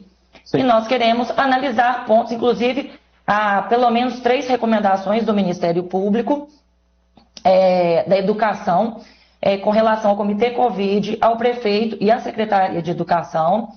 E, então, por isso que é muito importante nós ouvirmos o senhor como parte do Comitê Covid, que é tão importante para decisão, diversas tomadas de decisão aqui na cidade. A gente já conversou aqui com o secretário de Saúde, doutor Jackson, com a secretária de Educação, doutora Ângela, e todos eles foram muito enfáticos que as decisões eram tomadas conforme a orientação do Comitê Covid. Então, assim, peço que o senhor entenda também o nosso papel. Em nenhum momento nós queremos ser rudes, em nenhum momento nós queremos desmerecer o trabalho do senhor e dos seus colegas, mas a nossa atuação ela é importante para análise e fiscalização do que é feito na cidade. Perfeito. Eu gostaria de saber, essas perguntas já foram feitas, mas eu tenho um raciocínio. O Comitê Covid começou no ano passado, com o senhor, o doutor Estevão e o doutor Unai. Hoje, existe mais alguém dentro desse comitê? Esse comitê tem o doutor Jackson, né? Que é o coordenador do comitê, né? Sim. Ele coordena as nossas reuniões, as nossas atividades. O André Reis, que é o secretário de Planejamento, que ele dá suporte para a gente, né, do ponto de vista logístico e informações que nós não temos do ponto de vista de logística de implantação e, com muita frequência, né, outras pessoas do secretariado, desde que tenha alguma área envolvida, eventualmente a BH Trans, eventualmente secretário de Educação, eventualmente a Maria Caldas, ou seja, dentro do assunto que está sendo discutido, eventualmente vem uma pessoa, e o prefeito, que nós fazemos com ele algumas reuniões presenciais, né? Algumas delas seguidas de entrevistas coletivas, e outras são reuniões online, discussões online. Certo, porque uma das maiores recomendações, nas 3 recomendações do Ministério Público da Educação, e inclusive na ação civil pública, é de que o comitê fosse interdisciplinar, que foi uma das exigências, inclusive, da ação civil pública. O descumprimento disso tem sido feito de forma consciente e reiterado, ou porque vocês ainda não conseguiram implementar a questão da interdisciplinaridade no Comitê Covid para tomada de decisão na cidade? Veja bem, vereadora, a composição do comitê não fomos nós que estabelecemos. Nós somos convidados a participar dele. E o doutor Estevão é infectologista, eu sou infectologista e epidemiologista, o doutor Unai é infectologista, o doutor Jackson, o secretário municipal, ele é dermatologista, o André, ele é economista, né? Ou seja, agora, a composição, e isso é muito interessante, porque a vereadora Flávia fez uma pergunta, por que nós não chamamos pediatras, né? Porque, na realidade, os pediatras, pela própria característica da epidemia, foram os menos acionados no que se refere à própria pandemia, uma vez que o acometimento de crianças, do ponto de vista infectológico, foi menor, né? E como é uma doença sistêmica, é uma doença que se manifesta do ponto de vista cardiológico, nefrológico, pneumológico, neurológico, né? Se manifesta do ponto de vista imunológico, tem questões associadas à microbiologia, né? À virologia. Se nós fôssemos fazer um comitê multiprofissional com o espectro da doença, com certeza, né, seria extremamente difícil, né, de se tomar decisões que são decisões que têm que ser tomadas rápido, porque a epidemia avança, os números mudam, né? É uma pandemia que tem uma característica exponencial do ponto de vista evolutivo, né? Então você tem que ser ágil, e eu acredito que tenha sido esse o objetivo de ter um grupo menor trabalhando, mas com participação das várias esferas da administração pública municipal. Então, o secretário adjunto de saúde era frequentemente acionado, o pessoal da epidemiologia do município frequentemente acionado para as nossas discussões, né? Assim como todos os outros setores. Ou seja, a dinâmica de funcionamento do comitê sempre foi multiprofissional. Né? Mas não multidisciplinar, né? Que sempre foi a exigência do promotor de justiça. E nesse caso, quem decidia isso, então, era o prefeito. Essa decisão parte do prefeito. Bom, eu não sei, é multiprofissional e é multidisciplinar também, né? Na medida que os outros setores também participam. As discussões do comitê, né, e as decisões nunca são autocráticas feitas eu entendi, assim, por qualquer membro do comitê. Né? Certo. Eu entendo o ponto de vista. Nós temos um amparo de toda a máquina pública para nos fornecer informações e dados epidemiológicos, né? Principalmente dados de execuibilidade de algumas intervenções que foram necessárias. Como o senhor falou, a pandemia ela vai evoluindo, as decisões vão mudando, né? Isso é um aspecto fundamental na tomada de decisões. Então, como nós estamos já desde o final do ano passado, com a questão das escolas, Unicef, OMS, inúmeras organizações internacionais quase que implorando pela volta às aulas, e de forma mais abrangente, por que a secretária de Educação ainda não faz parte desse comitê? Mas ela, na realidade, fazer parte do comitê, ela é parte na medida que ela é esse setor executivo. Nós discutimos com a Secretaria de Educação inúmeras vezes. A professora Ângela esteve lá e outras pessoas tiveram, né? Inclusive representantes do setor privado, com os quais eu discuti, seja em lives em que eu fui convidado, seja em atividades presenciais na própria prefeitura. Então, isso sempre foi objeto de discussão.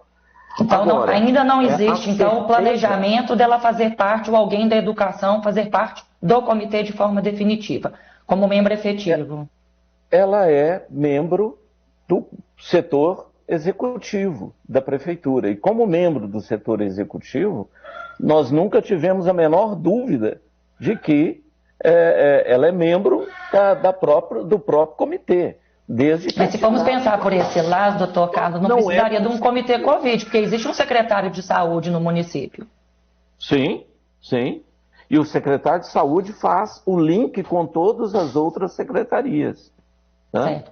Assim como o André Reis, que faz e que dá esse suporte. Então, nós entendemos que, apesar de ter um comitê mais enxuto, né, ele interage com todos os setores das áreas executivas. Essa que é a minha interpretação da dinâmica de funcionamento do comitê. Entendi. O senhor mencionou a variante Delta, né, que está gerando uma preocupação na Ásia, uma preocupação na cidade. Qual o protocolo e os próximos passos para a cidade, considerando, então, a variante Delta? O que tem sido feito de planejamento das atividades das escolas em função da variante Delta? Bom, a variante Delta é uma novidade, né, que surgiu recentemente, né? Assim como a P1 surgiu no final do ano passado e que ocasionou a catástrofe que nós vivemos no princípio desse ano. Né? A variante Delta ela é 5 a 8 vezes mais transmissível do que a variante original, né, que desencadeou essa epidemia. Quais são as formas de mitigar a penetração dessa variante no nosso meio? Primeiro, vacinar rapidamente. Nós temos possibilidade e nós precisamos de, pelo menos hoje, com a variante Delta, de 80%, 70% a 80% da população completamente vacinada. Né? Nós temos isso? Ainda não, porque nós não tivemos vacina suficiente para acelerar o processo de vacinação no município como seria desejado. Bom, mas isso está aumentando. Quais são as outras medidas disponíveis para mitigar essa variante, né? São as medidas de distanciamento social, né? Isso é possível de ser feito? Ela ainda não se manifestou, do ponto de vista epidemiológico, com a virulência que se manifestou, por exemplo, na Índia e em outros países, né? Mas as medidas de distanciamento social têm sido reforçadas ao longo desse período. O uso de máscaras, evitar aglomerações, né? Entretanto, isso tudo tem que ser ponderado, observando os critérios, né, de flexibilização e constrição da mobilidade social. Nesse momento, os nossos indicadores, vereadora, eles estão muito bons, neste momento, né? Então, foi possível, né, pela métrica adotada, flexibilizar escolas, flexibilizar comércio, flexibilizar atividades culturais, que estavam todas, que ao longo dessa epidemia, no mundo inteiro, foram comprometidas. Isso não é uma particularidade de Belo Horizonte em relação às atividades pedagógicas presenciais, às atividades culturais e comerciais. O mundo inteiro sofreu em função dessa epidemia. Mas sabe que isso fica me lembrando, doutor Carlos? Em 2020, do ano passado, no período de campanha, a cidade ficou fechada 5 meses no início do ano passado, quando ainda não tinha necessidade de fazer um lockdown como foi feito.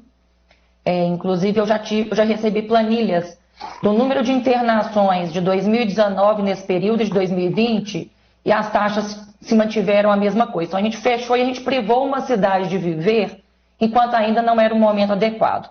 Mas isso a gente ainda dá um crédito porque a gente estava aprendendo.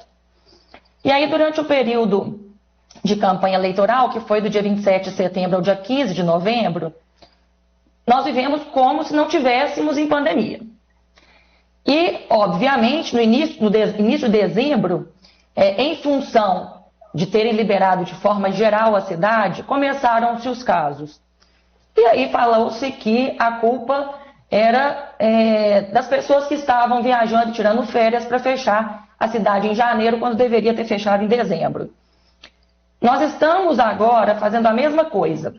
Os níveis estão ótimos, a cidade está bem, a educação, como o senhor falou, continua fechada, né? E a criança não é o maior problema, e todos os demais setores estão abertos. Eu recebi, inclusive, panfleto de show no Jabu, que é uma boate aqui em Belo Horizonte. Feira Hippie com 33 mil pessoas, o ônibus não transmite. Nós vamos ficar abertos em função de campanha para depois pagar o pato disso, ou nós vamos ter um planejamento adequado para lidar com a doença na cidade. Porque o número de postos vacinando estão aumentando, mas o número de funcionários não. Como é que nós vamos lidar com isso em termos de planejamento? Porque este é o principal ponto da gestão. Vereadora, ótima pergunta e ótimas colocações. Isso dá oportunidade, inclusive, de esclarecer por que a cidade ficou fechada no princípio, né? Porque nós estávamos preparando para receber a epidemia com a virulência que ela teria. No princípio, nós não tínhamos equipamentos de proteção individual, não tínhamos nada, né? Nós não tínhamos ventiladores, a senhora se lembra muito bem, de todo o drama que nós vivemos no princípio. E tem um detalhe epidemiológico que é muito importante em epidemia. Depois de 50 casos de transmissão comunitária numa determinada população, principalmente numa região metropolitana de 5 milhões de habitantes, não se segura mais a ocorrência da epidemia, porque ela é de progressão geométrica. Então, as medidas de restrição de mobilidade social que foram adotadas, que começou o processo de flexibilização em abril, né? Foi a primeira flexibilização, então ficou fechado março, abril, começaram a haver as flexibilizações em abril, a epidemia avançou rapidamente, foi feita uma nova constrição dentro do critério da intermitência do processo de intervenção que é necessário. Tá? Agora, uma correção é que as atividades pedagógicas presenciais, elas estão sendo progressivamente flexibilizadas. Né? Então, a nova métrica é exatamente para isso, né? Para permitir criar uma nova forma de enxergar, né, o processo de flexibilização muito mais acurado do que aquele que nós vínhamos utilizando, que era a disponibilidade de leitos, né, o R0 e a disponibilidade de leitos de enfermaria.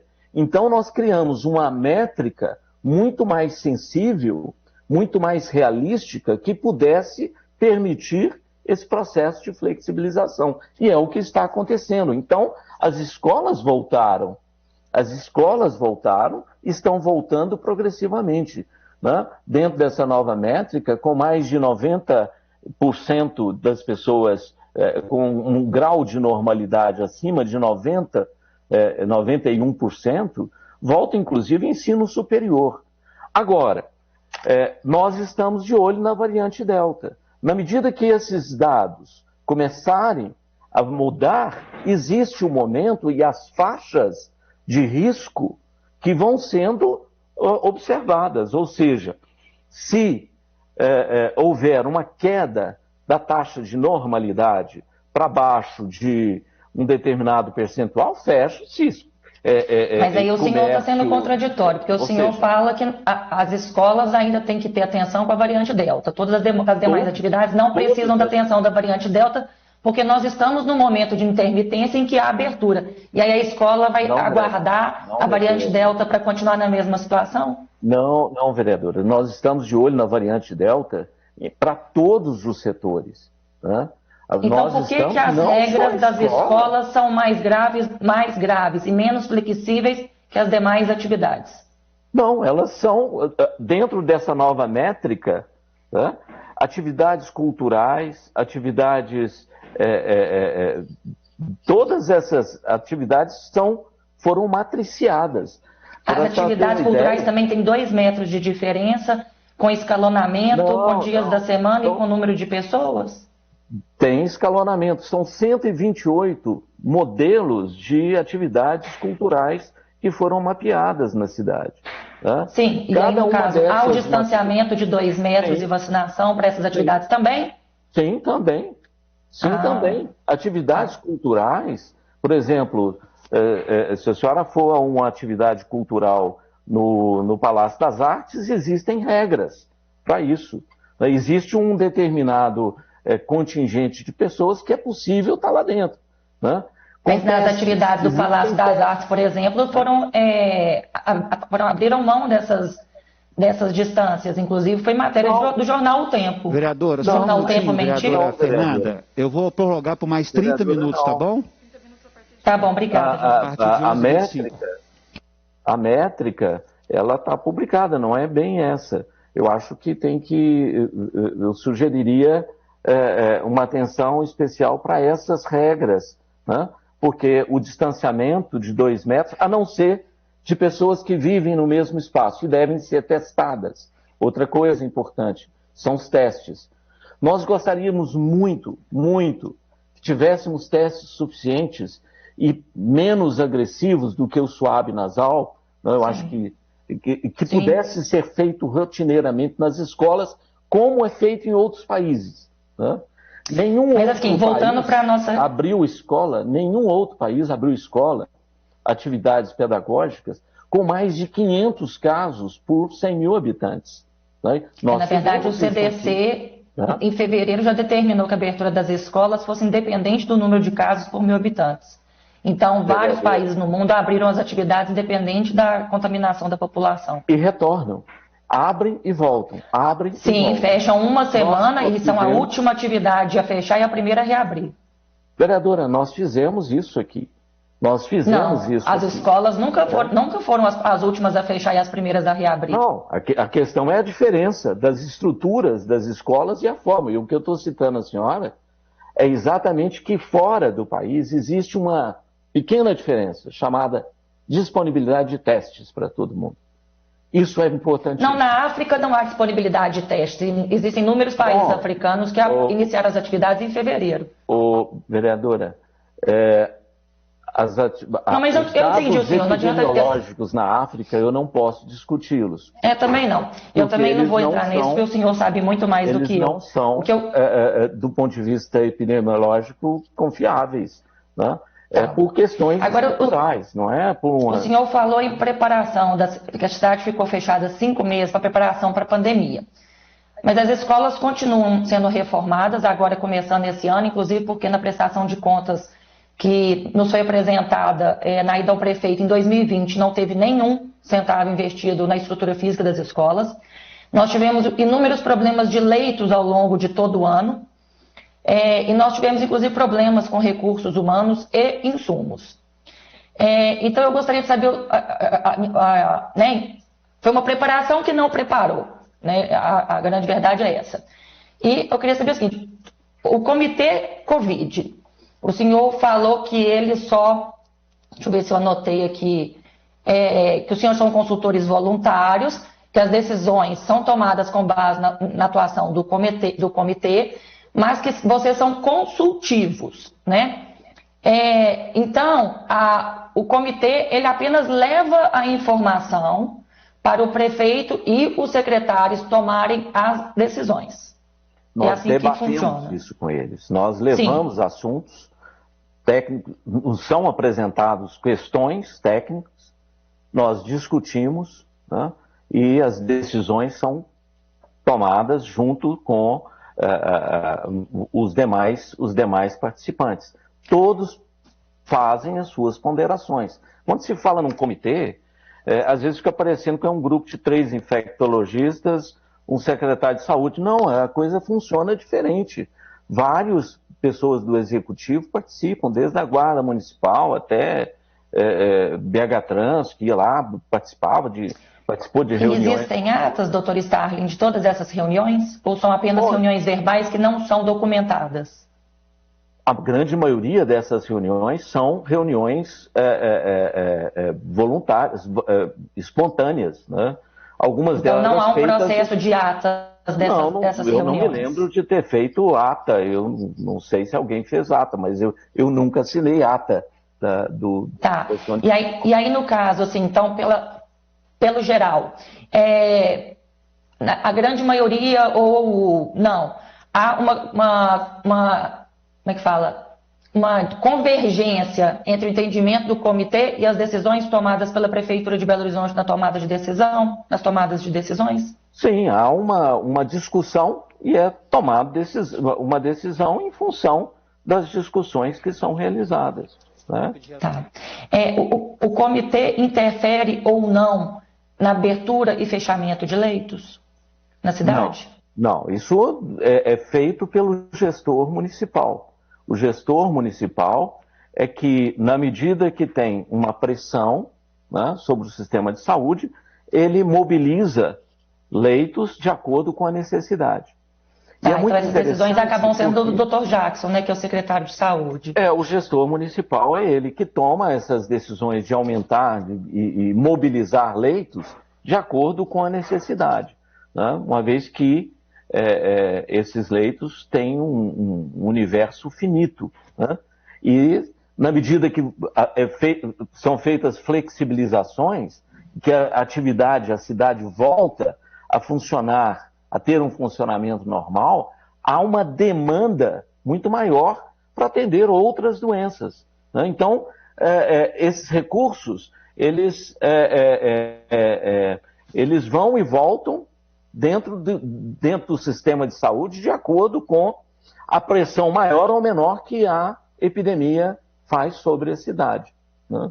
Então, essa é a dinâmica. Certo. Agora, é importante chamar a atenção, vereadora, que ao longo de toda essa pandemia, né, o momento mais tenso que nós vivemos né?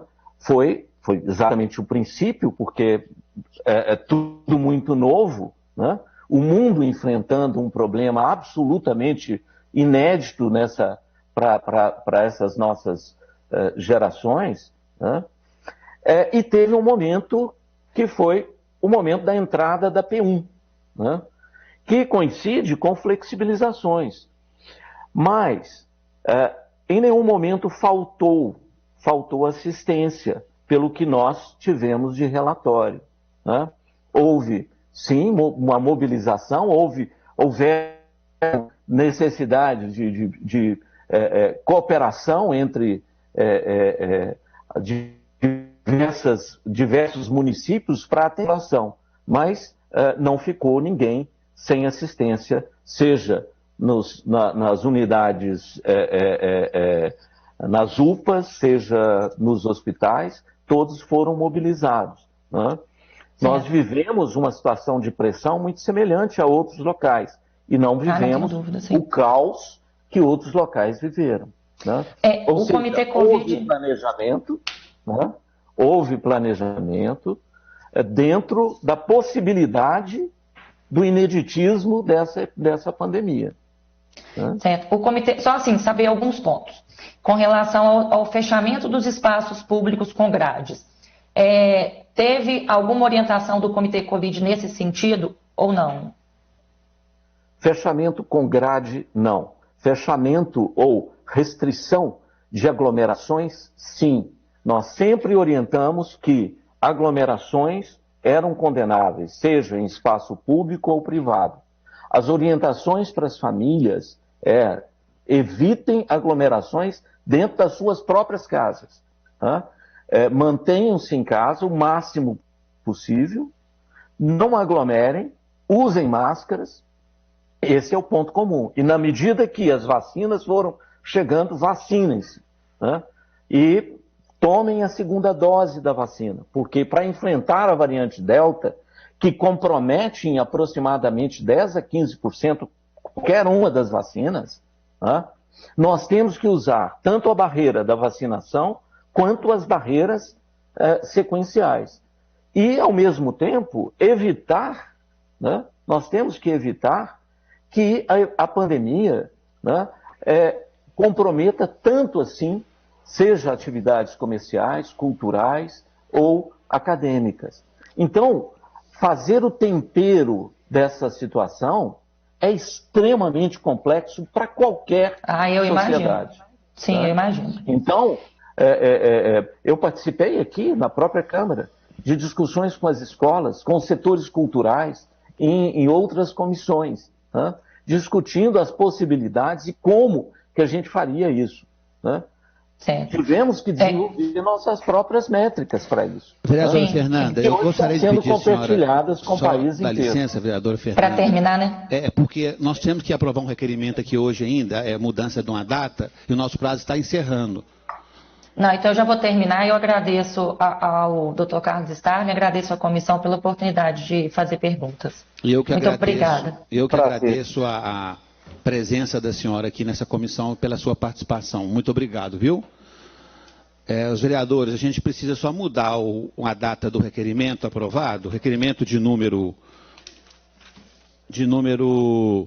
977 de 2000, requerimento de 977/2021, intimar Adriana Branco Cerqueira, atual secretária municipal de Assuntos Institucionais e Comunicação Social, em razão da sua atuação e resposta ao município frente à pandemia para prestar informações pertinentes de forma virtual ou presencial. Na verdade, a gente precisa só alterar a data. Houve um erro de digitação.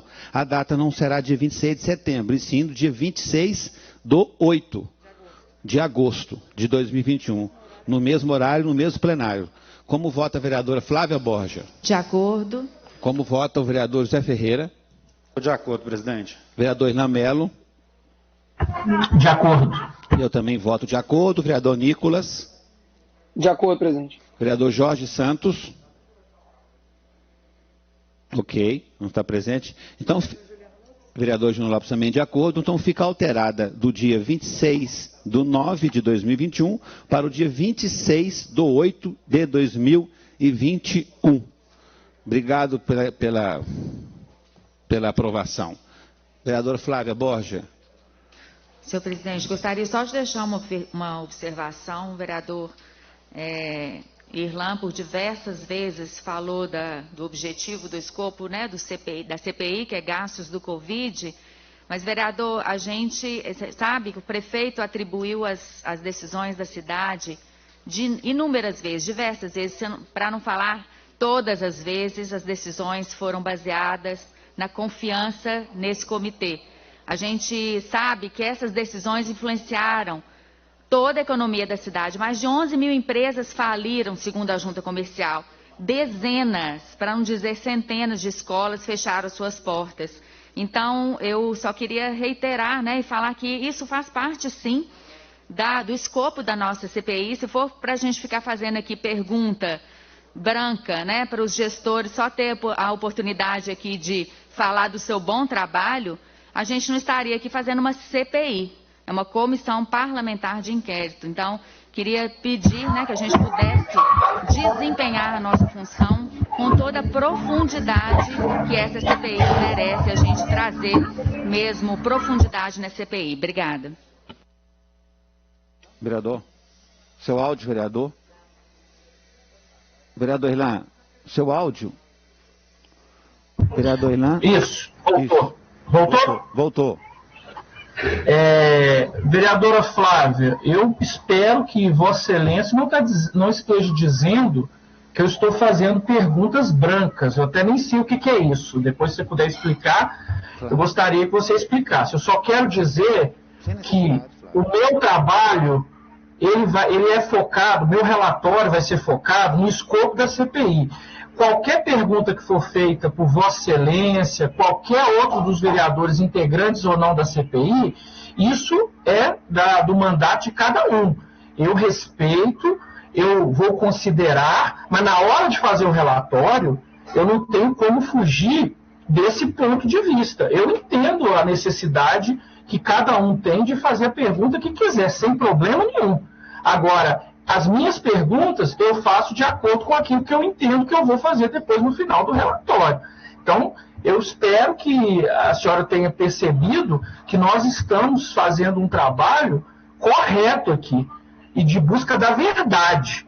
Não é? Então, assim, por gentileza, gostaria que Vossa Excelência esclarecesse sua fala, porque eu não estou aqui para passar pano para ninguém. Obrigado.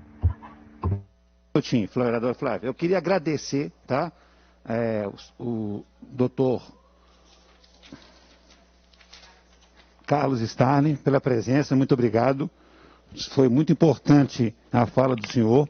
Agradecer as perguntas, eu acho que, como o vereador Irlan disse, né, cada vereador tem um direito de se manifestar, e parabenizar o vereador Irlan e a vereadora Flávia pela condução que vocês estão tendo aqui nessa CPI, né, de forma independente, fazendo perguntas interessantes, né? E nós iremos conduzir os trabalhos assim.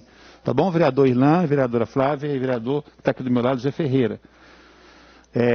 11h34, declaro encerrada a reunião da CPI da Covid.